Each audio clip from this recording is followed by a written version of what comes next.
ఎవరి వంతు వరమివ్వడమన్నది దేవత ఇష్టం.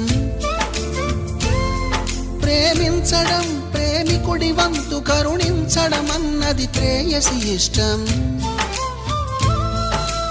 ఎందువల్ల నిన్ను ప్రేమించిందో చిన్ని మనసుకే తెలియదుగా, నిన్ను మరవడం జరగదుగా. ఎందువల్ల నువ్వు కాదన్నావో ఎదురు ప్రశ్నలే వేయనుగా, ఎదురు చూపులే ఆపనుగా.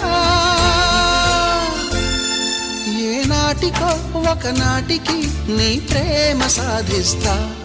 నిన్ను చూడాలని ఉన్నా,